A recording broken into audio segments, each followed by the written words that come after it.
Welcome to the Don't Die Rusty podcast. I'm Rick Hanson, and we will be talking about living, not dying. We're all in this adventure together, and we will be interviewing people who inspire us to live our best lives. People with various backgrounds who will walk us down the trails they took to not die rusty. Adventure in life are many things to many people. It could be a sprint or an endurance race, but with each adventure, we become a better version of us.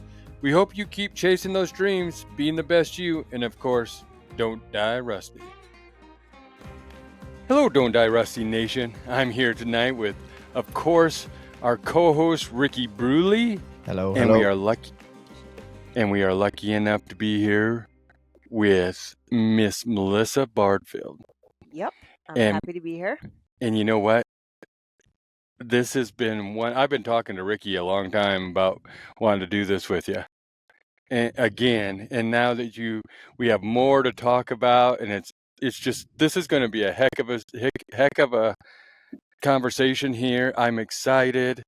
And then we're gonna start out light here right now, and we might get a little heavier in here for sure. But Ricky, we missed you this week at Total Archery Challenge.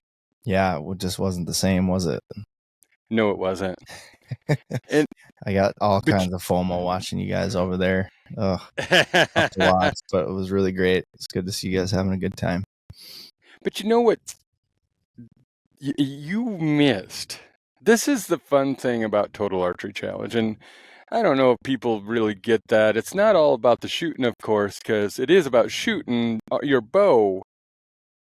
But we got up on Terry Peak, and the sunrise is just coming up. And then we have Dr. Ray Jensen with us. We have Jesse Kurtenbach, Melissa, and I. And I actually would like to be a little bird following us, the conversations we had. Yeah.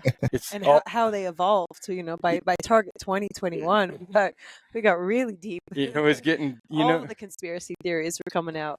Conspiracy theories. We talked about Melissa's, we're going to talk about her little journey she took, Ibogaine journey she took, and this is going to be very educational as well as just something. I think, we're always trying to better ourselves, and I think this is something that needs to be out there too. So it was just the conversations, and then I wasn't the only one, Ricky, this time.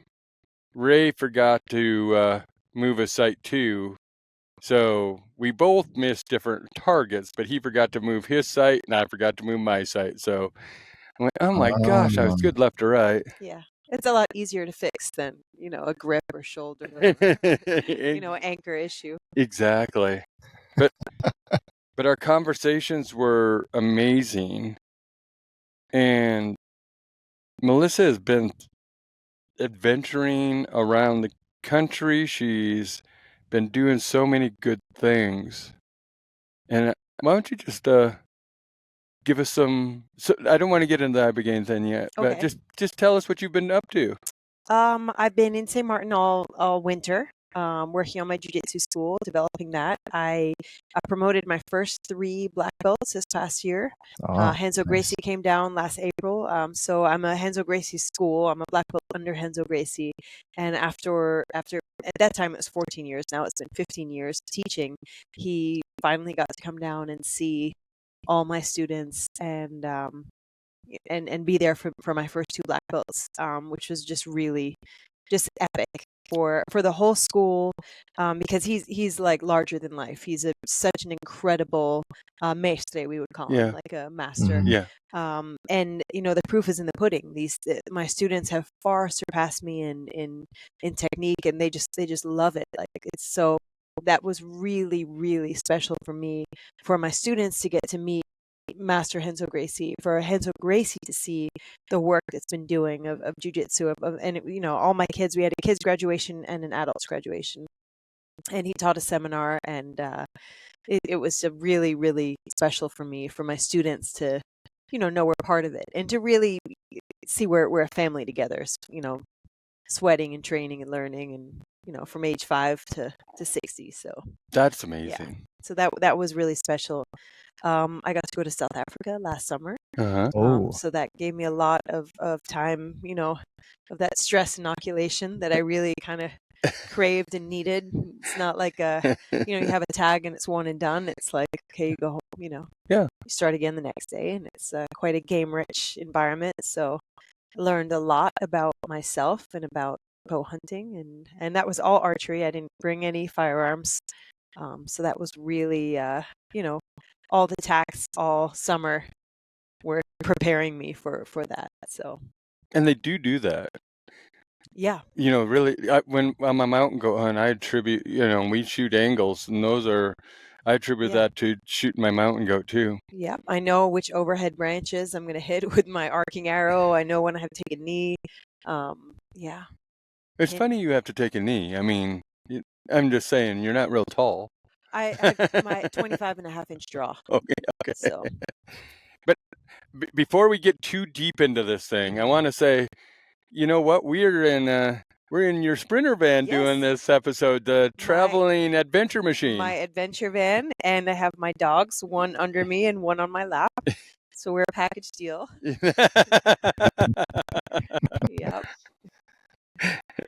So, and then she's coming out this fall to hunt South Dakota archery deer. Yes, I drew an antelope and a deer tag. Yep. And it's in South Dakota. Yep. Oh, wow. And we're going to have a good time. Yeah. That's very awesome. Excited. Yep. Yeah. So, no, the ventures have been great. I mean, last night we did a fire and ice with Dr. Jensen too. And I feel, Ricky, sometimes I do feel left out. We did that judgment thing, when I said I felt like the fat, funny kid at the party last week, I said that, but these guys have both been to Laird and Hamilton's deal, and they're talking about that, and I've never done that stuff, so I just felt a little off place. No, yeah. But it was the fire and ice thing. I love it. I love it. We talk about feeling good. We talk about bettering ourselves, and no kidding. When I got up to go for my walk this morning, I had no pain. And Ricky, last year at Total Archery Challenge, where I looked like I was a decrepit 90-year-old fella that should have had a wheelchair. And I got up this morning, and it was like I felt like running. Well, and just the mental clarity that comes from it too, right? Like just the kind of the reset. Yeah. And bringing your mental status back to like homeostasis, right? Yeah. Yeah. And I got thinking today, when we walked in and we talked to Ray and his wife Natalie, and Natalie asked me she said, "You look good. Like I've lost 25 pounds. You haven't seen me for a long time, and really in person, Ricky, but I've lost 25 pounds." And she said, "Your face is thinner. What was the hardest thing to do?" And I'm going to post this tomorrow because I thought about this. I said it was the food part was probably the hardest part for me because, I'm always on the run, and it's easy to go into a convenience store or go somewhere, get something on the road. And I've been thinking about things a lot better and that stuff. But I just want to say, it's the start, and it's the people that I've been around that help me do that. Being around Melissa, being around Ray, being around you, being around whoever. I mean, I do rebel against people that tell me what to do, and until you figure it out yourself, but that's where we're getting here. I was when we talked on the phone about you doing your journey. Mm-hmm.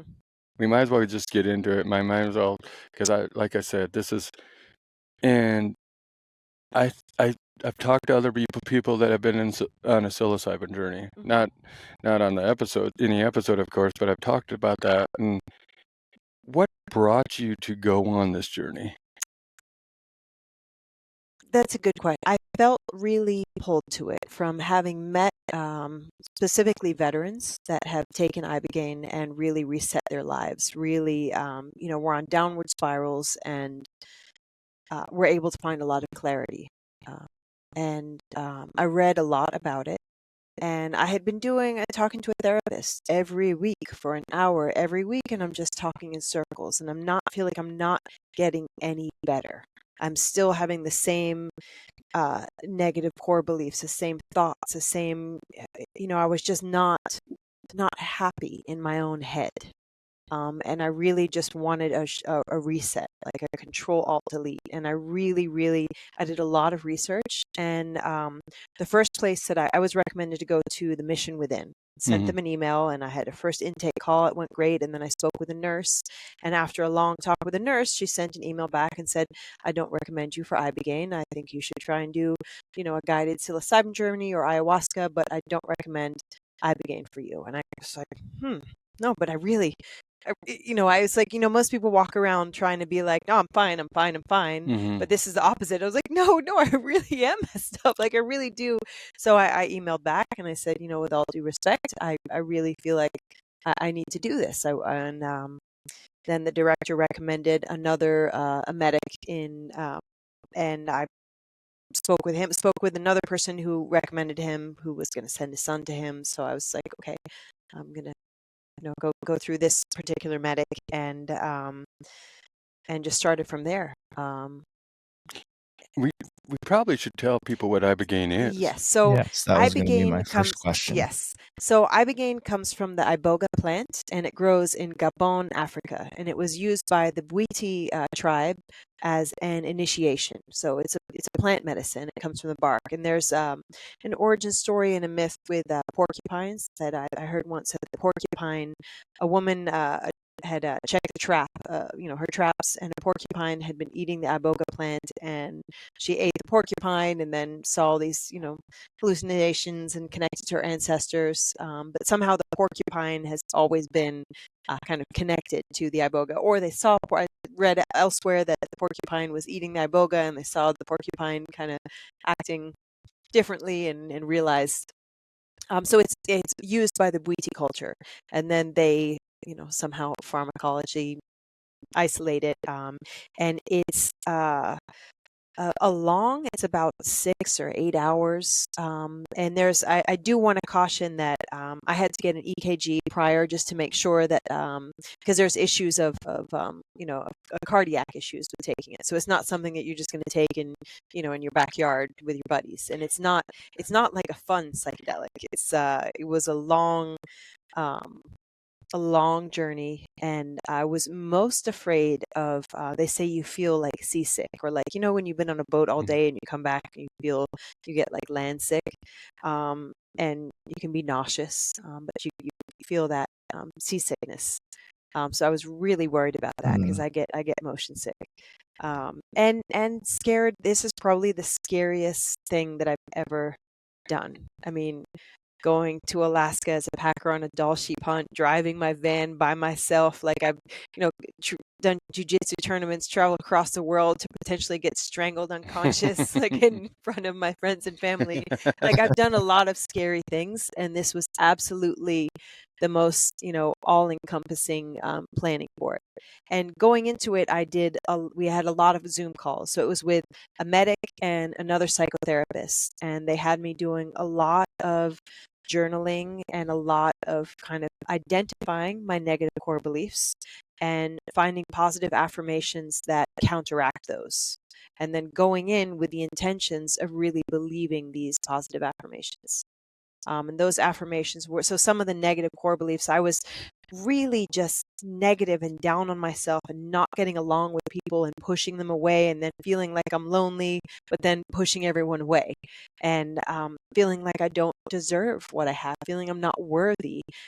Really some issues with relationships. I'm attracting men that didn't want to be in relationships. I was attracting exactly what I was afraid of. I didn't trust men, and that, I was all of these negative, I was manifesting what I didn't want. And I was just stuck in this story that I told myself. So through this journaling, going into it, my affirmations were, I love myself in the present moment. I'm capable of accepting love. I am worthy. I'm developing my gifts every day. And there might have been another one, probably a big one that I'm forgetting. And I'm present. I am present. Okay. Instead of that, always thinking of forward or next or So those were the intentions going in, and the ceremony was very much. Now I'm tongue tied for words. We'll come back to that. Because here's the deal. I studied up on, did a few, like I said, I listened to a few podcasts and I read a little bit about this. But the one thing about Ibogaine, they said that is because of the heart, the cardiac stuff. Yeah. This isn't a thing that you just go in the backyard and take. This is all medical. You had medics there, you told me, through your whole journey. So prior to it, I had an EKG a couple months before, just to make sure that it wasn't, a waste of time. I had an EKG directly before. I was connected to a heart monitor, and I took a drug test the night before because you can't have alcohol in your system. I had to eat vegetarian the week before, but you can't have any drugs in your system. So it was very, medically controlled. But that's what I want to tell people. I mean, some of these things, we want to better ourselves, but some of these things you have to understand that you can't. This isn't a self-medicating thing. No. This is something that you had to sign up for. You had to prepare for. Yeah. And you had medical people there throughout. You told me about this journey, and you had medical people there. You're all 8 hours of your journey. I just love this conversation. Yeah. So going into it, I had an idea like, maybe I'm holding transgenerational trauma, or maybe I'm, from my grandfather who I never met on my mother's side, who was fought in World War II, and I have a long line of veterans in my family, and my mom recovered from cancer. I thought that there was going to be more stuff with my mom, and she's 84, and her mortality is weighing heavy on me, and my father passed away in 2012. Today is actually his birthday. Really?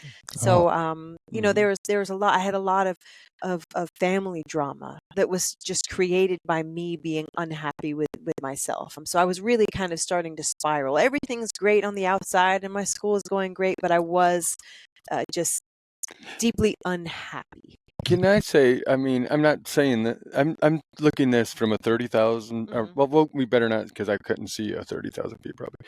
But yeah, I'm just kidding. But like above, when I first met you, it was like, I can kind of see some of the things you're talking about because you were guarded maybe. And you were, I mean, even when we did the podcast last year, you might have been a little, you started realizing that Ricky and I are pretty authentic, but you were a little guarded, and I could see your independence, and I could see that you're so friendly, but guarded. Yes, for sure. And maybe that, I mean, I just look at that as now everybody has to look within themselves before they can change what they feel they need to. And I've seen a total difference in you this year. Yeah, I feel completely different. And just to get I feel connected to God. I feel like I am, we are created in God's image, and I am a child of God. And I would say I believed in God before, Great Spirit, but now it's like a knowing. I in every cell of my body, it's a knowing, and it's beyond a belief. It's a knowing.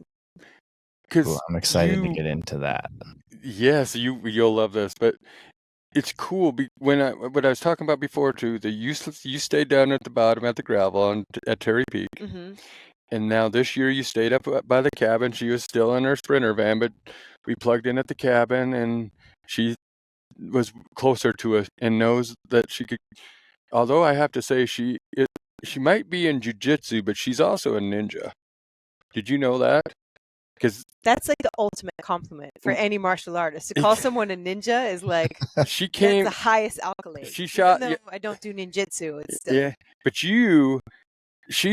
came into the cabin and those doors creak, and I never heard one door creak. You went and did the bathroom thing, and never heard you there. Either I was sound asleep or you were a ninja. Because I'm telling you, you could have probably snuck in and killed me. But it's cool that way. And then, the other, being authentic and being less guarded and more trusting. when you text me and said you drew the tags, and I'm like, you knew, because I don't invite people. Ricky knows I don't invite many people to go hunting. Not even me. Yeah, you were the first person I texted. That's awesome. Yes. Yep. And those are the things that I see have changed in you. And but we need to so let's get into this journey, because you about made me like tear up a couple times on this thing, because the God part was really cool, but the whole story is really cool. Okay. So you're blindfolded in Ibogaine. It's not like a fun, like, psilocybin where you're seeing things and feeling things. It's much more in my own head, right? So the first thing that I felt as, you're waiting, and actually, I took the medicine, and it was very much like a prayer prior to, with very strong intentions. And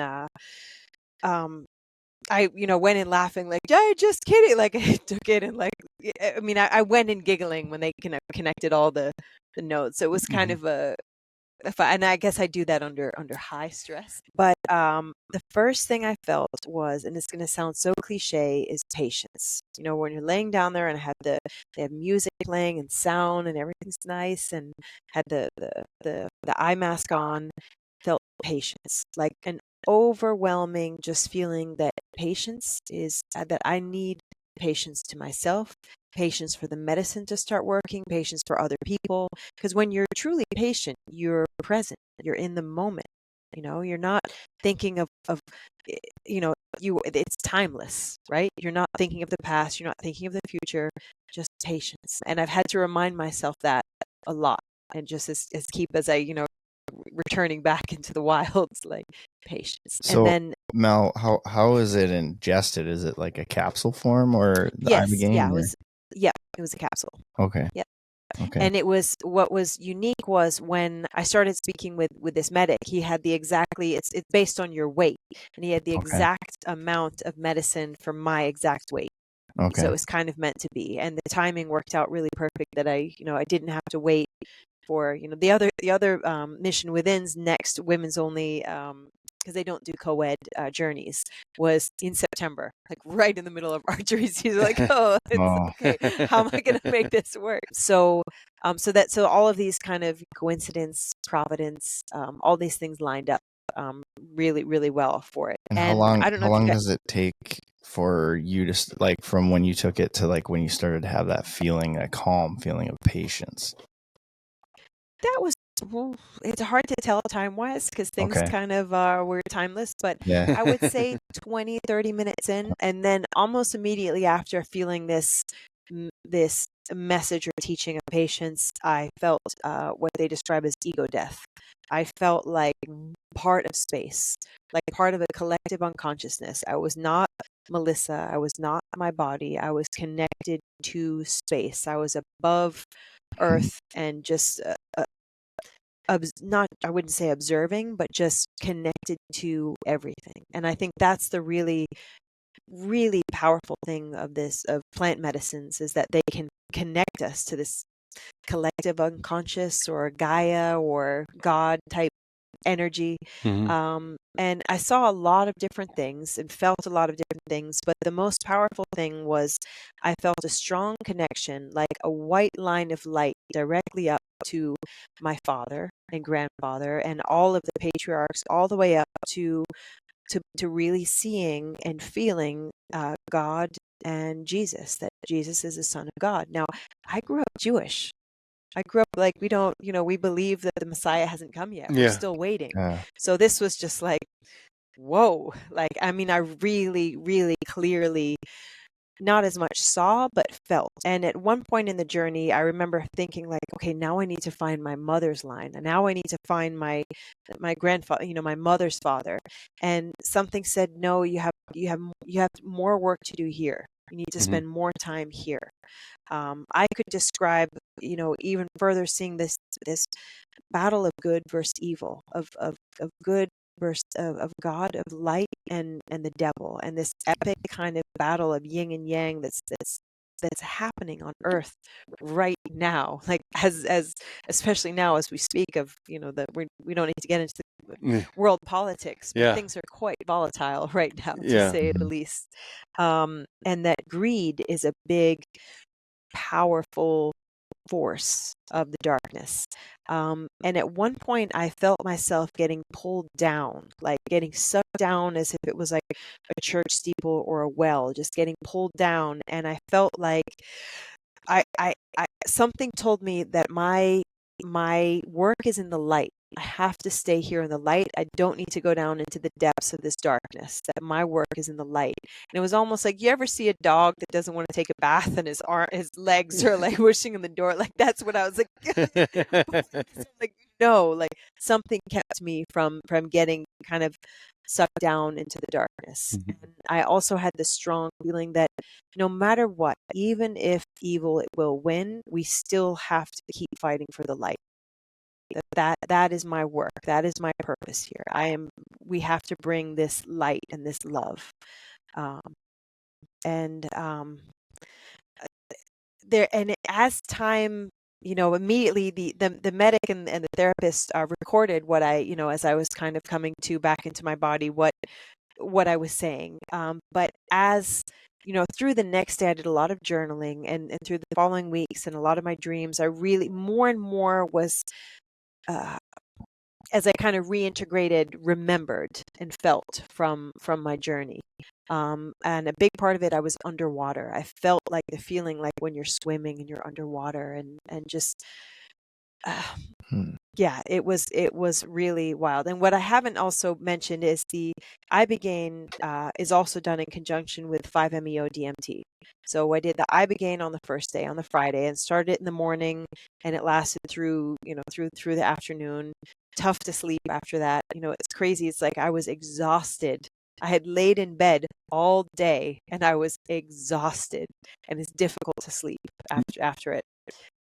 Because of thoughts going through your head, or yeah. And it was interesting. I have an aura ring, so the medic kept all of the the data from my aura ring, because it looked like I had been in asleep and in dream waves the whole entire day, like I had slept for 24 hours. It was wild. And then the next day they call it a gray day. And I actually had my bow with me, and I got to shoot and practice and swim and journal and be outside. And that was a Saturday. And then the Sunday I did the 5-MeO DMT. And so the archetype of Ibogaine or Iboga is grandfather. And 5-MeO DMT was told it's like a spiritual hug. That it's a lot more loving and light, and it's also much easier. It's a 20-minute. It's not all day, so it's short and fast and very powerful. The DMT was absolutely, the way they work together was really, really, really powerful. So what I felt was the most beautiful light and sound, and I can only describe it as like rapture, like what it feels like when we go to heaven, when our consciousness ascends and connects to this God energy, how that feels. And it felt like a huge, powerful cosmic orgasm, like the connection of masculine and feminine energies, and how that comes together as creation, like just the beauty. I mean, the magnitude of how babies are made of man and woman together, like it was so absolutely powerful, like from every cell of my body connected to this consciousness, this sound, this light. It was absolutely. So with that, and with that feeling, when I look at the trees and I look at the mountain and I see other people, and you see that light, and you hug someone, we all know those people that are just shining, and you hug them, and you feel it in your heart. It changed everything since that. And the way those two work together, I think the Ibogaine was a lot more of a stronger, harsher lesson, and not harsher, but definitely harder to go through. The 5-MeO DMT was beautiful and easy, and then it's gone, it's done. It's not like it lingers, like and for the 2-3 weeks after, I would wake up every night. I would go to sleep doing breathing meditations, and I would wake up like feeling that connectedness, and just wake up just like electrified. I had the most powerful dreams. And part of it, when I really, really wanted to reconnect with my father and the grandfathers that I never knew. And I had a really powerful dream a couple nights after, where I saw my father and he was smiling, and his face was so clear, because in the Ibogaine journey, I really wanted to see the details of his face. It was almost like gray, like it was almost like a heart. I could feel him, his energy and his presence, but I couldn't see the details of his face. I couldn't, I just wanted that physical connection. And in my dream, I got that. I saw my father and my brother and my mom, and it was just, I just woke up just in tears, like, how much I love my father, and how his spirit, his energy is with me. It's who I am. It's in my, my DNA. And this is so like cliche. Of course, they're with you. They're your parents. Yeah. But it was very, very, very powerful. And between the two of those together, to make me feel that, that connection to God and connection to consciousness, that we are all one. And another really powerful thing is just this, going back to that ego death, this timelessness. Time is just a construct in our head. We only have now. It's all about right now. And when I had a day to kind of reintegrate and think and journal, and flew back out, and I remember I was in the airport, and there's, you're in the line of TSA, and everyone's stuck on their phone, and just, you see people at airports, people can be really stressed. And there was one guy, as the line was sticking around, who was just shining. He was just beaming, and nothing, not dressed any different, just a light about him. And then as the line creeped around, I saw a little 4-year-old in a Spider-Man t-shirt, holding onto his hand. It was like, oh, he's a father, and with a beautiful son who was so excited to, I was overhearing the kid being like, the kid was excited to put his luggage through the, X-ray machine, and where they were going. And, when you're around a little kid and they're excited about something silly, it just brings you up. And it was like, oh, that's why he's shining, because he's a father in love with his son, and doing what we're meant to be doing. We're meant to love. Yep. And that, I think, is the real core thing about it. And I always thought I had issues with, my masculinity, because I do all these. I do jiu-jitsu, and I shoot guns, and I do archery, and I like, being better than I can do it. But I think I really had to get in touch with my femininity, like, and accept that I really do want to be loved, and I want to express love, and I'm ready to accept it. I'm ready to feel protected, not because I'm incomplete without it, but I think we complete each other. Yeah.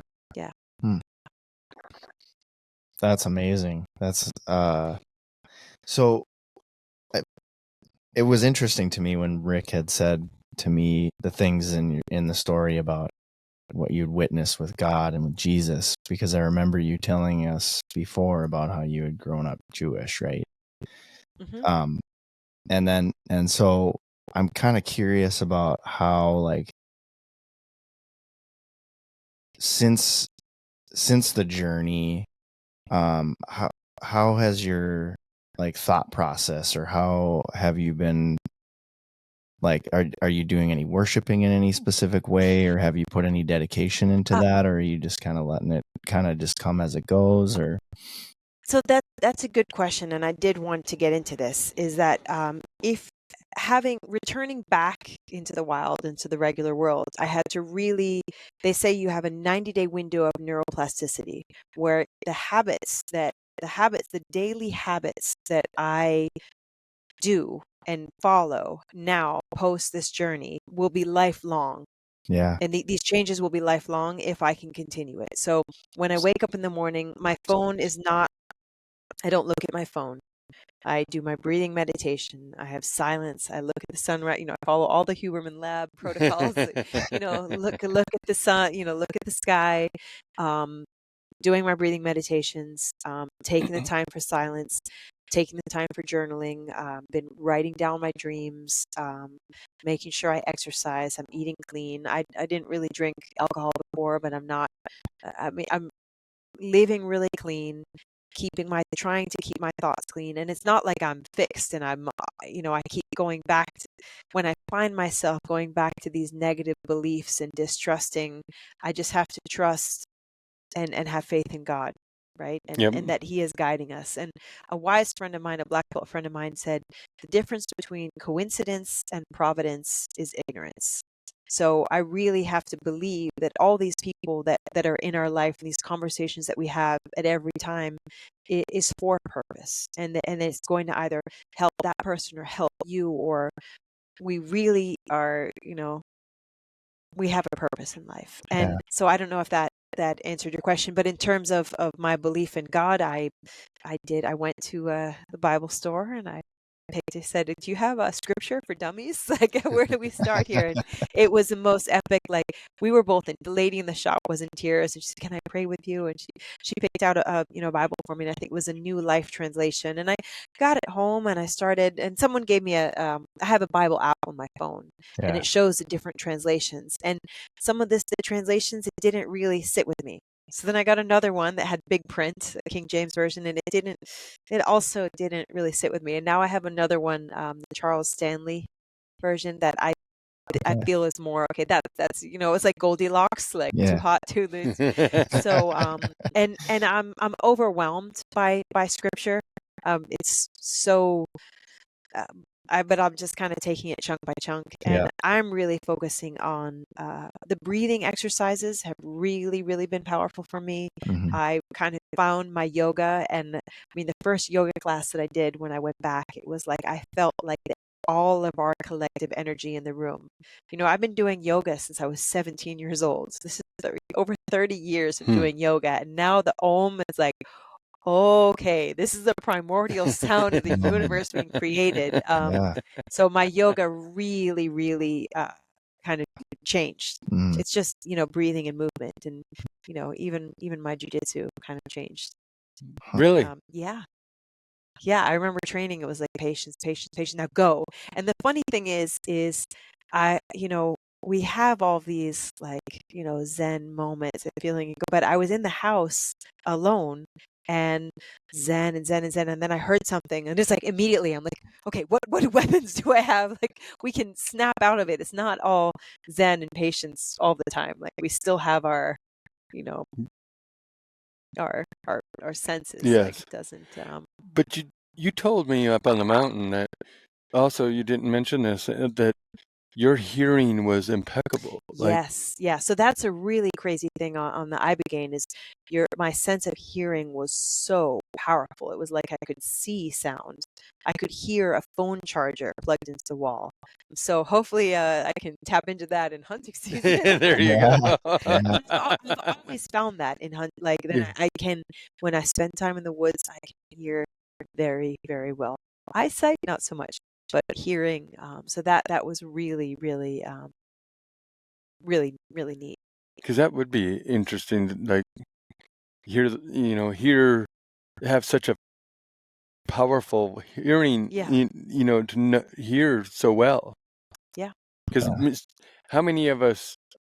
I'm a Gen Xer, and I was stupidly biased the speakers, banging my head to Motley Crue in the 1980s, and probably don't have the hearing that I should have, and that stuff. But now, when you get to be older, you realize what a dumbass you were at the time. But I mean, I still hear, but not as good as I used to. Yeah, I think. Well, I've also been reading Dr. Joe Dispenza. He wrote a book, Becoming Supernatural. Another one, Breaking Open the Mind, I believe, and really powerful meditations on just this whole quantum healing and quantum mindset, and how we can manifest by believing in what we want to create and really kind of feeling it in the now. We are creating this. So Definitely, because yeah. I mean, Ricky and I probably, I believe in manifestation because you put yourself, manifestation is also putting yourself where you can succeed and manifest some of the things in your life. It's not just saying I'm going to be doing it, but doing things to get you there Right. also. Right. Yeah, absolutely. Right. And then on the flip side of that, you know what I mean? If you're constantly negative, then you're gonna manifest those types of things that are gonna happen in your life, I feel like. So. Absolutely. If you're driving down the street and say, oh, I never get any parking space. Oh, there's always red lights. That's what you see. Yeah. When you look out and think life is beautiful, then you see beauty in things. It's made my life a lot better. Yeah. And I also, so I've been teaching jiu-jitsu in St. Martin for 15 years. My kids' classes are at capacity. I don't have any more room in my current space. I ran into a friend of mine who's a minister of justice, and she asked me to put a pilot proposal together to teach jiu-jitsu, to use there's funds set aside for crime prevention.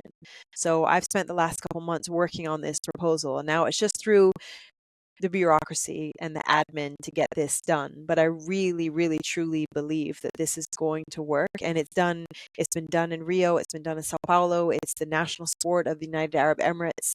I really believe that jiu-jitsu can help. And I know it's different than other martial art. I mean, every martial artist thinks theirs is the best, but jiu-jitsu, there's no striking, there's no punching, there's no kicking. It's a lot more like chess. We have to work together. I've seen personally the power of how it can help self-esteem and confidence. And I have a black belt who's absolutely perfect for it. He's been one of my sponsor students since he was a teenager. And so it's not like I want to give him a full-time job by be able to do jiu-jitsu full-time, and this is something, it's like my life's work is starting to manifest, and I really believe that it can be really, really helpful in St. Martin, where we have a big problem with crime. We have a lot of just like any big city or any tough area, there's a big need for it.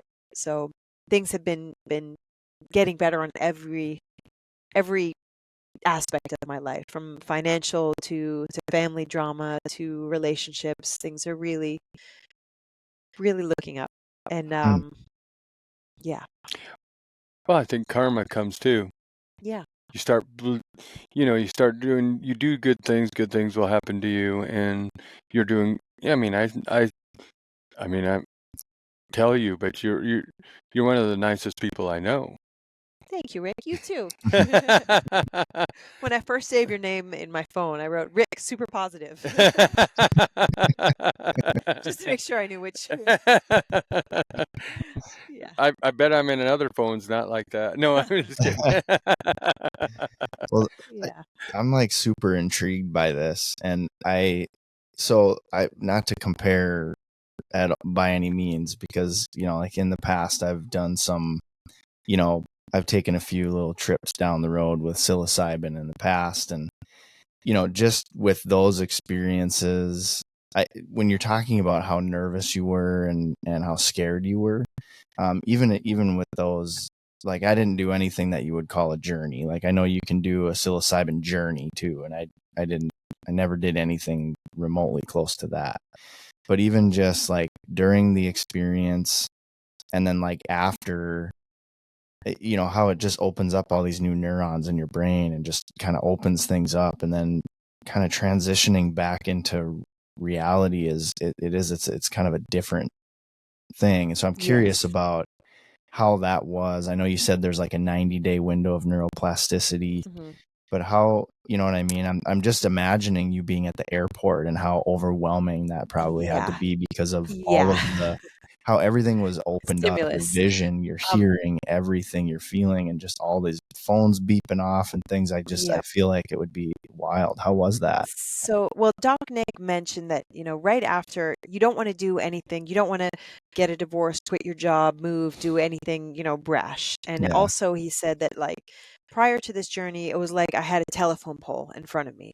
And then this journey let me look around this telephone pole and kind of see more what's out there. Yeah. But, the the issues, the drama I had with other people, I can't assume that they're going to see the same way that I do. So I had to give things time. And I had a really tough family drama, a falling out a couple of years ago with a sibling. And I just immediately wanted to just rush into it and apologize and think, I had to give it time, because I can't assume that everyone else is going to see the same way I am, that they're still mad at me. Like I came out from this journey like, wow, I have a lot of work to do, and I still do. And I'm not, a friend of mine was like, I told about it and he was like, it's not going to fix you. Like, okay.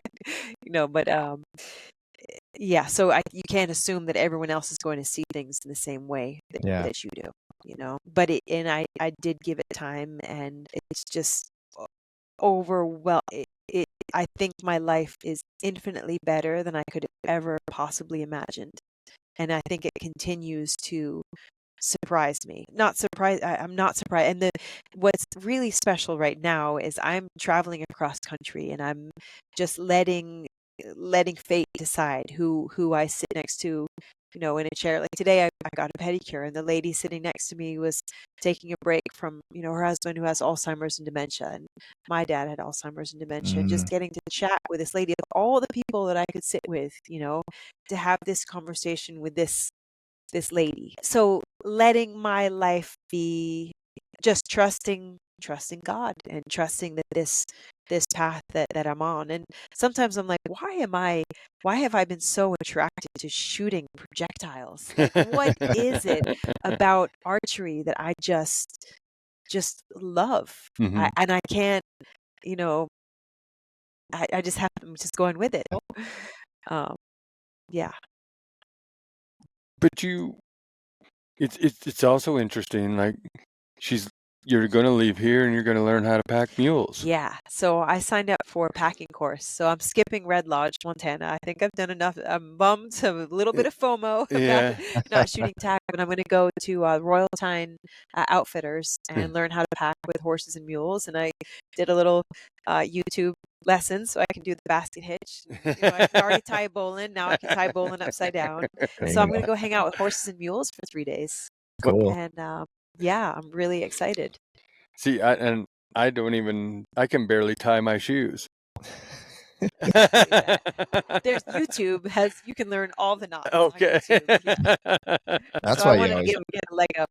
That's why you're wearing those Solomons. You don't have to tie knots. Yep, just zip them up. Yep, in there up. It's funny when I teaching my jiu-jitsu kids and like how to tie their belt. I'm like, you want to get cool sneakers? Learn how to tie your belt, and then you can have shoelaces that tie. So you forget about that. Little kids have slip-on shoes so they can tie their shoelaces. Yeah. But you're traveling there, then you might go fishing, right? Or you're going to Jackson. Yes. Maybe. Yeah. Yep. I have some friends in Jackson Hole, so yeah. Go do. I'm just gonna adventure, and I've got my dog, and I'm not doing it by myself. I have my dogs. Yeah. Yeah. And they're they're my adventure buddies. Yeah. Who hasn't? For those listening, this dog has been on my lap the entire time. Yeah. And he's not moving. He's very content. Yeah. But she got to experience a South Dakota rainstorm too last week. Yep. Oh boy. Yeah, the fog in the morning. Yeah. Yeah, because the thunder and lightning. Yeah. When we went up north. Oh yes, that. Yeah, but the night before was a ton. That was a lot of lightning and thunder, and she got to experience that. Yep.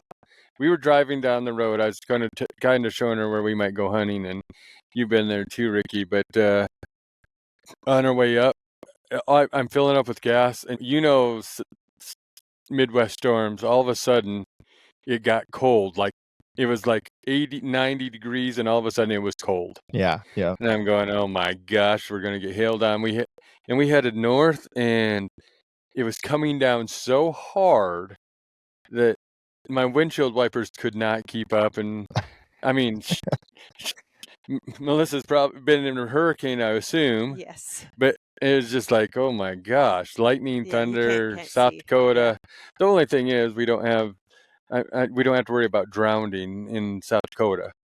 Yeah, but it smelled beautiful. When we stopped after it finally stopped raining, it was just, I love the way it smells out here. Yeah. Yeah. So I was going to ask you if there was a Gracie Jiu-Jitsu Academy here in Minnesota, but I did some research and I see they got one. Yeah, and I'm going to go to Spearfish Martial Arts tomorrow. I'm really excited. Oh, cool. Going to jump in the kids class. Nice. I like kids classes. I can throw them around a lot easier than grown men. but here's a cool thing. When we were talking about good people, you're going to do 2 kids classes, aren't you? That's the plan. Yep. And then one adult class. Yep. Yeah. You know, and then drive up to Montana on Wednesday. So nice. Yeah, I love Spearfish. I rolled in and went to the hippie grocery. I went to Two Broke Girls. That was my first stop. There you go. Look at good stuff. And then great class at Barefoot Fitness. They had a kettlebell, like the whole gym was just kettlebells and mobility. Like, this is perfect. Sign me up. Yeah. So I went there today. I love it. Ice and sauna and great food, great people. Hanging out at the dog park, getting all the town gossip. Not gossip, but just, life. It's great. Probably the place to get it. But chatting with people of all ages and all backgrounds, and I love it here. It's a pretty friendly town, really. Mm-hmm. I was thinking about this, like on the East Coast, people are they don't even make eye contact walking down the street. And here, people wave. Everyone waves. You wave at strangers. Say hello. I like being in places where people wave. Yep. Yep. And ask how you are, I mean, or whatever. Yeah. Yeah. And you might come across a Rick that's going to ask you to be on a podcast. I love it. Because we were talking with Frank. Frank and Melissa and I went out for supper on Thursday night. Yeah, you guys went to Deadwood, right? And it was Frank's idea to do this podcast in the van. Yeah, so we're doing. This is for Frank right here. Yeah. It's interesting. You're talking about your feminine side. Melissa wore a dress. I did. I wore a skirt. And but we walked in and we just had a good time, I guess. Mm-hmm. Everything was very relaxed and the conversation we had, like we had people walk into couldn't eat at the first place we wanted to because it was full. We went to the second place and these people walked in. We had a table that fit 6 and they weren't. It was an hour wait inside, and we could sit outside and not an hour wait, and we just let them sit at our table. And but I mean, what the good things is like Frank is one of the nicest people we can ever meet. Mm-hmm. Yeah. Yeah. I've never seen such a kind, caring, gentle person than Frank, and he better daggum be listening to this too, because you rode around with him and I ride around with him because it's just, and the conversations we have, and if people would know that stuff about Frank. I mean, we did an episode with him. If you're listening, you can listen about Frank Charles but Frank is one of the most sincerest people I know. Yeah. He called me up today. He says they were leaving, and he called me up and said we're heading out. But these are the people I continually, and I know people probably get tired of this, but we are so lucky, Ricky, to be able to talk to these kind of people. Yeah, absolutely. And hang out with them. Yeah. I mean, not always a podcast, but I mean, to call them friends and to be able to go hang out. This is here's and I'm not going to. I don't think you were there. You were at the party, but Friday night, Dave Fry walked up to me and said, you've kept me active. He listens to every episode. He's lost weight. He's done. We just inspire him, and to have somebody walk up to you and tell us this stuff. Yeah. And this is why I wanted to do the episode with you, is because this going on an Ibogaine journey, and here's the deal, people. Ibogaine's a plant, and there's not. I was listening to an episode where there isn't a lot of Ibogaine plants to, like, you could not, and not everybody's going to be able to do this, and that's the problem. Mm-hmm. But I wanted people to hear that there are ways to make yourself better. Yes, absolutely. And you just got done saying you're eating clean. Yeah, I mean, I knew people know that I don't always eat clean. You eat cleaner than me because we talked about Ricky knows where I'm going right here because that ice cream comes into effect all the time. Yeah, I think the breathing, I mean, our consciousness is breath is part of it. Breath is life. I mean, in Hebrew, like Chai means breath, it means life. It's the same, essential element. And we can really tap into these different consciousnesses through breathing and breathing exercises. And there's a ton of, I mean, you can just YouTube it. I mean, there's tons of breathing exercises to do that can help access these higher levels of consciousness. Yeah. So it can be done without plant medicine.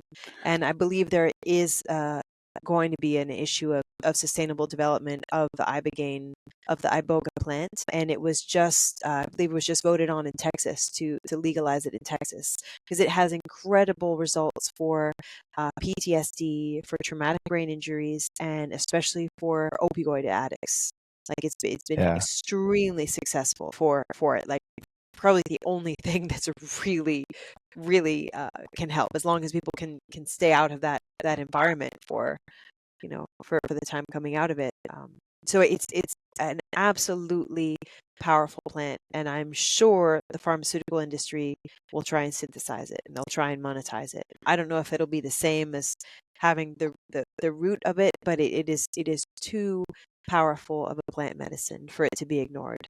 And for all of the thousands and thousands of people on SSRIs and on medications and Prozacs and all these, drugs were not meant to be on that just desensitize us. I mean,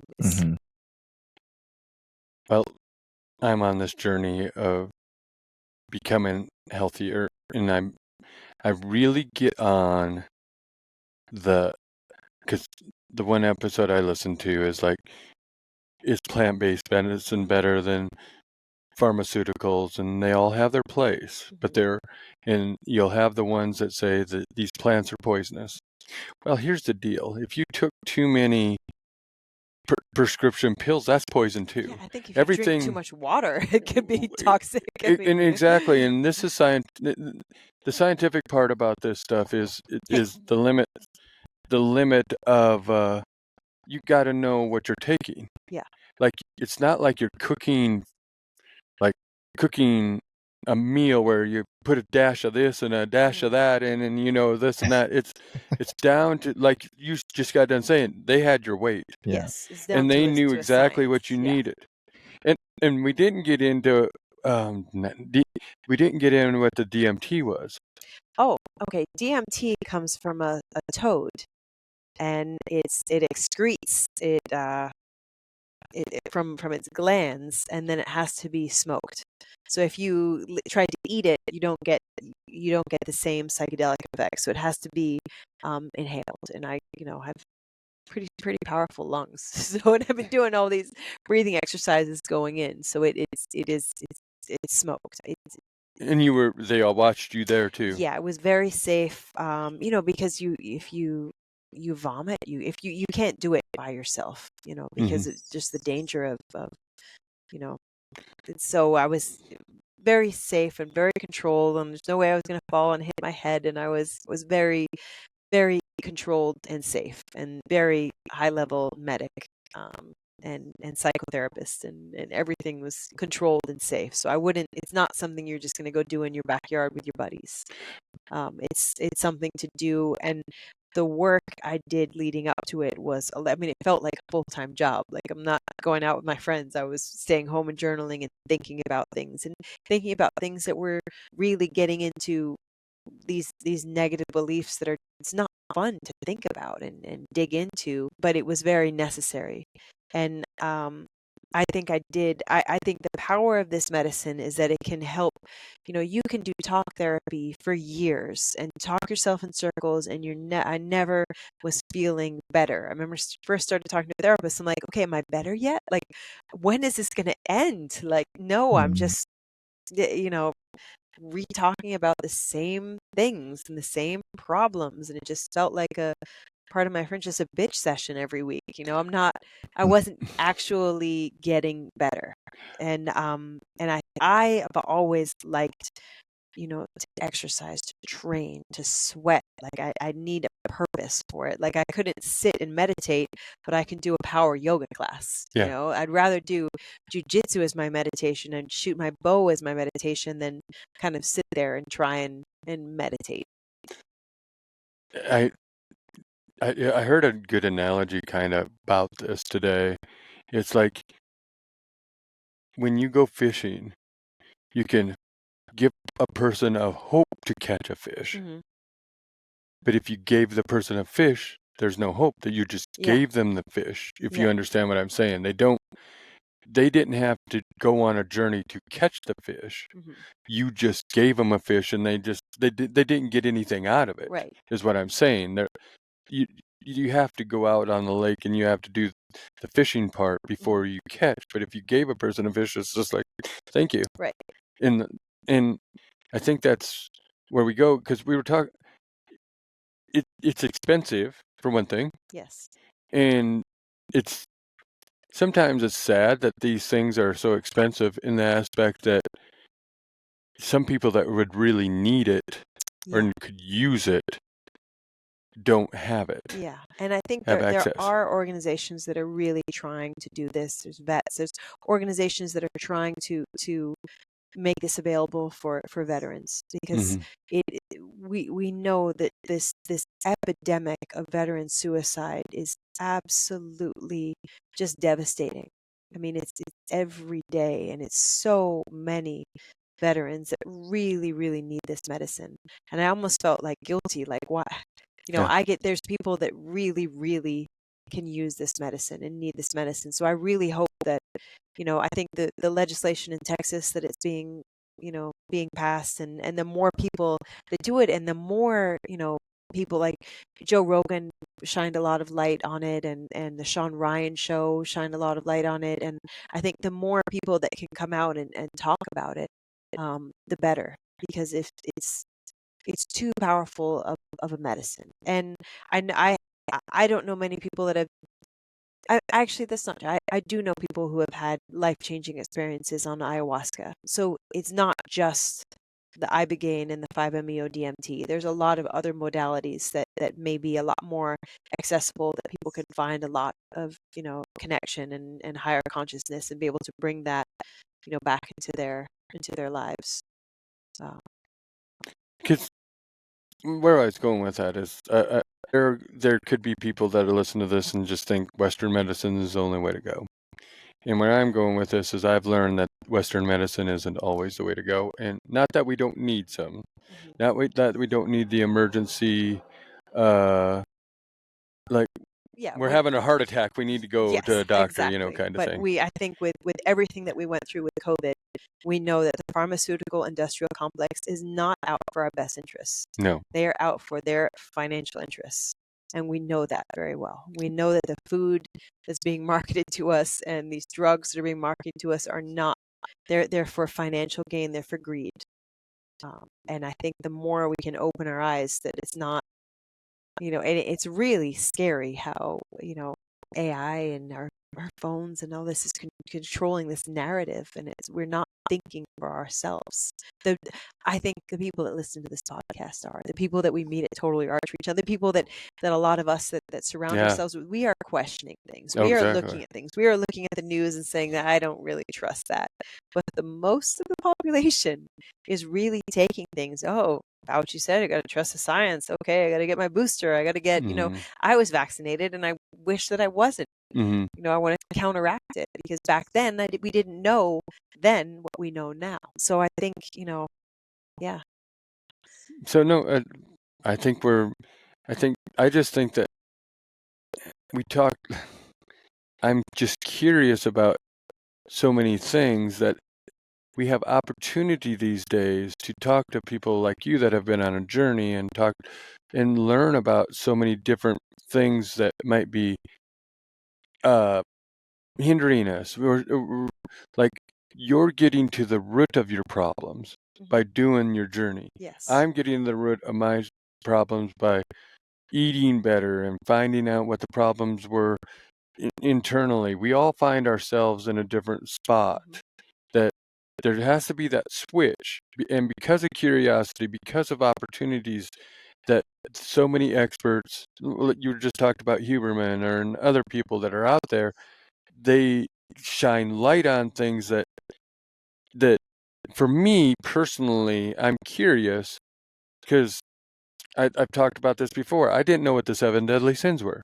And I watched that movie 7, and I didn't know what the 7 deadly sins were. But now I do, and I've read the book, and I wouldn't recommend reading it alone. It should be probably a class because it's so long and just put me to sleep. But it was 7 deadly sins. Because I read Dante's Inferno and Milton's what is it? No, I can't think of what it is. But anyway.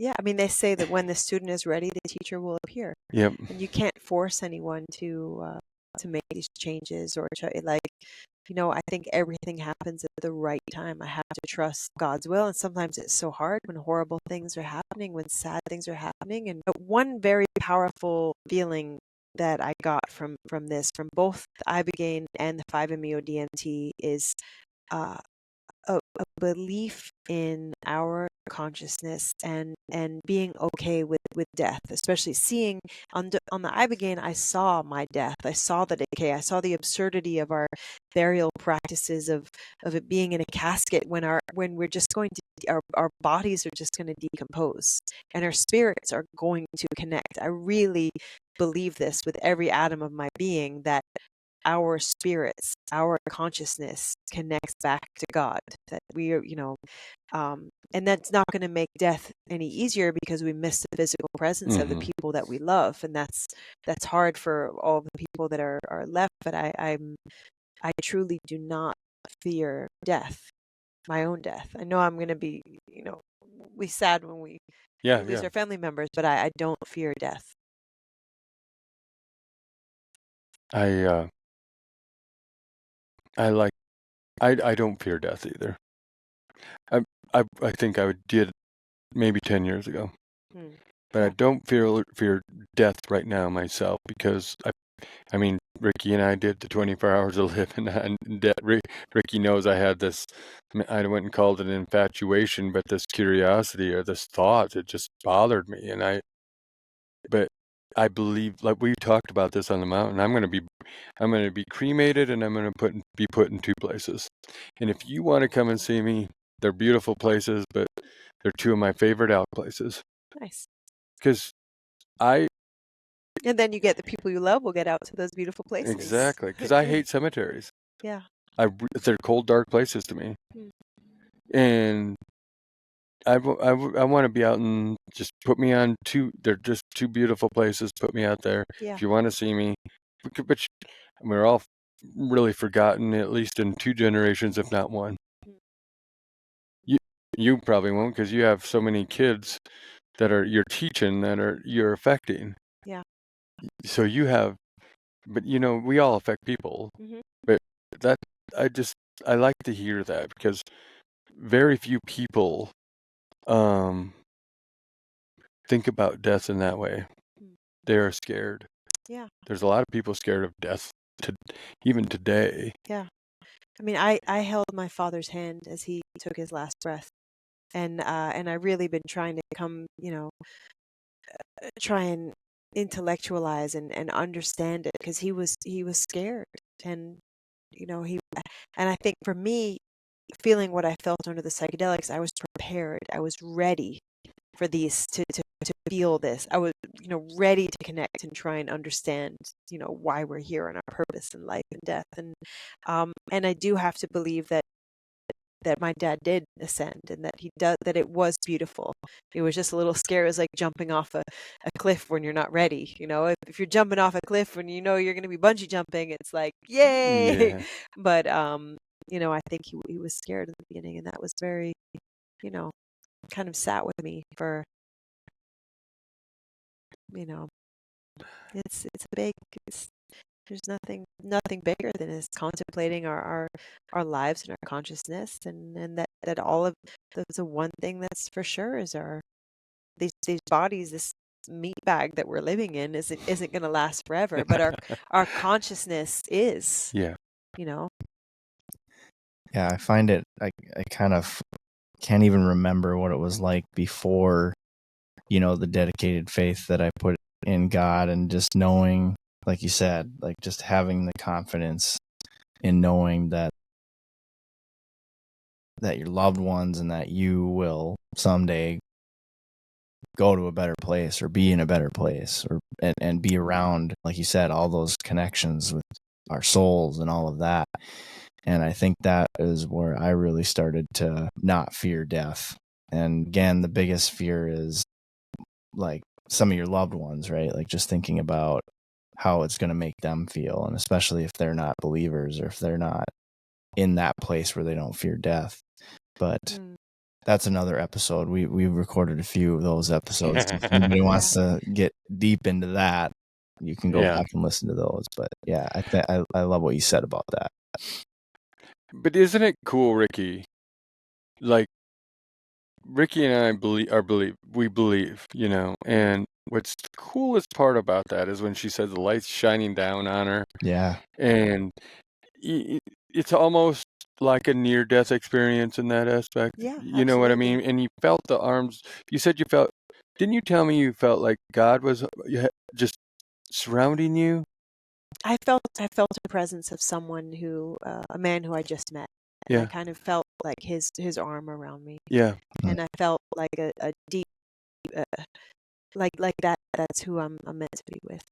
Well, and that was very powerful. And this is again all of these my doubts and my trust issues, and but I had, and that was a big kind of incongruency coming back. It's like really feeling this and believing it, and then having all these previous negative beliefs about men, not trusting this kind of love that I feel. So I'm jumping in, I'm already feeling the love. Like I'm jumping in with arms wide open, and just I feel like that's what I needed in my life, and to be willing to being capable of accepting that love and reflecting it. Well, we're cheering you on for sure. Yeah. Thanks. Yeah. Fantastic. Yeah. Because everybody needs that person. Yeah. Everybody needs that adventure person. I'm not saying everything, but you have your two adventure buddies here. Yep, I do. And something that I've also been always thinking about is, I didn't have children, but I have my school. I have all these kids. And if I had my own children, I wouldn't have been able to put all this time and love into my school and into all these kids. Right. And I've got to spend a lot of time with kids. I have a few sponsored kids that I got to spend a lot of time with the last couple months. I feel that I didn't need to have children to have the power of creation inside me. And I want to say this to all of the women that you don't need to have children to be complete. I still feel very, I'm very proud and happy to be a woman and feminine, and that I didn't need to create a child to have him bring into the earth. And I think that's something that we both have in common is, we have very fulfilled lives and, no kids. Right. And no kids. So and come September, it'll be a little bit easier. Yeah. And you both will have a legacy. Yeah. Yeah. Just, yeah. But yeah, and we'll have to figure out if you bring your Sprinter van, we might have to do another episode when we're hunting. Yeah, sure. Yeah.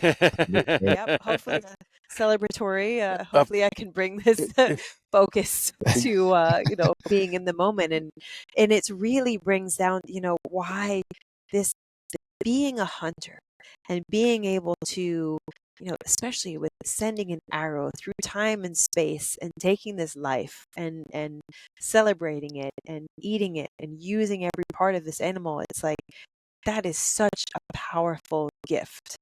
It is so special. And I wish, all the people that think hunters are cruel and they just see these, grip and grin photos and think that it's just about the trophy and not about the process. Yeah. And that's what I think really, really drew me to hunting is it's such a solo, powerful, you and just communing in nature. And I think I was really drawn to it because I'm so separated from nature. On my day-to-day life, and we're driving in our car and we're shopping in a supermarket and watching TV, and we're not out there listening to the birds and checking the wind and how in tune you are when you are hunting, so much more than when you're walking down the street with your headphones on, or in a city in a concrete jungle. Like, it's such a different night and day, and I think that's really what we're meant to be doing. I agree. You talked about, like, in this, because you talked about being in the city and not being able to see anything. You see concrete and asphalt.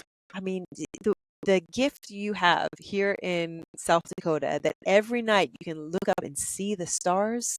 I mean, last night the moon was just absolutely just gorgeous, and so many people don't get that. And then we just live this kind of, we think that everything is in our phone and just this physicality that's right in front of us, when just it's so expensive and just, timeless and unlimited when you look out into the stars. Because we don't look at the reality around us as much as we look at that phone. Yeah. But I've learned, like, I do get up and do my business, look at my phone, and then I go out, and then if I see a picture, I take the picture, and then I come back, and because I want to hear the birds sing, I want to see the sun come up. I do the Huberman thing most of the time. I don't even take my sunglasses. Just get the sunlight, get the fresh air, get the movement. I drink my glass of water before I leave, and sometimes I shouldn't because I can't make it back. No, I'm just kidding, but but I'm feeling better. Yeah. And I think when you can see that, when you can see the stars and you see the nature and you see the glory of this earth, it's reflected inside of us.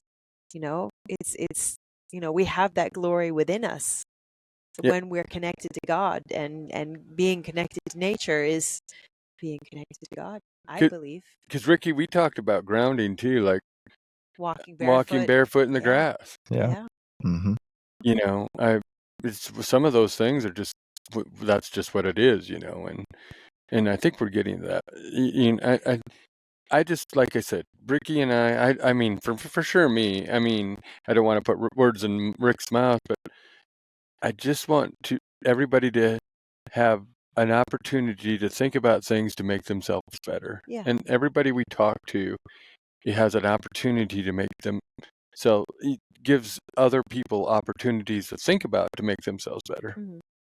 So I don't know. We've talked about a lot of stuff here, and I just want to talk a little bit about what you just said there, Rick, too. And this is not by any means me trying to brag or anything, but talking about trying to make ourselves better. And this is one of the things that I have to give Don't Die Rusty, and just the people that I've met through Don't Die Rusty. And then, Mel, you talked a little bit about how, the conversations that we have with people, were meant to be next to that person and having that conversation. Like, if you're looking at it that way, you can really soak in the importance of what that conversation means. And so I've had all these conversations that have come at me about, and then just this pull to, like, do something to get better health wise. And so I think it was 10 days ago was 6 months that I haven't had alcohol, and I'm finally starting to feel good. That's how long it's taking, after 20 years or however many, 30 years or however many of it just building up, and in my system, and I'm finally starting to feel better. And so I guess the reason I'm saying this is just so then that way, like anybody else out there, that if you've tried 30 days before, you've tried 60 days, or you've tried 90 days, good for you. keep going. Keep going, because now I'm to the point where I may never touch it again, because I don't need it. There's no point. That's great. So now I'm to the point where I gotta I'm like, okay, now it's been 6 months. Now I'm gonna chill out on the NAs. But yeah. So but I do want to say thanks so much, Mel, again for being on. I'm delighted that I had the opportunity to chat with you. I'm sorry I missed you guys at the Total Archery Challenge this week. We missed you. Yeah. Thank you for saying that. We just suffered through it without you. Yeah, we did I'm suffer. Sure it was real tough. There's a couple nights we shed some tears. Yeah.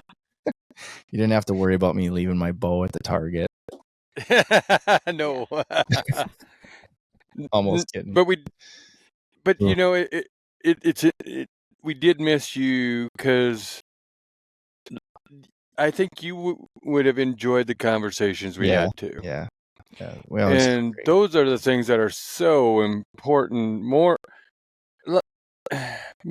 There's so many mentors in, when I go to Total Archery Challenge, and not just through hunting. Like, you're happily married, and Jesse and Ashley are married, and Ray, like, you have mentors in all aspects of life, of positivity, of family values, of success with hunting, with, what kind of arrows should I show, all of these details. And I love that, especially as a new bow hunter. I know that there's great bow hunters there that I can ask them advice, and they will give me their advice. Like, maybe they won't tell me their secret spots. They're not sending me on X-Pens, but I learned so much shooting every TAC event. It's great. Well, you will have Onyx pens here coming up in it. Because I don't want you to get lost or anything. But we talked about that too. Yeah. You became trustful. You put in for South Dakota. Yeah. And we talked about going in. We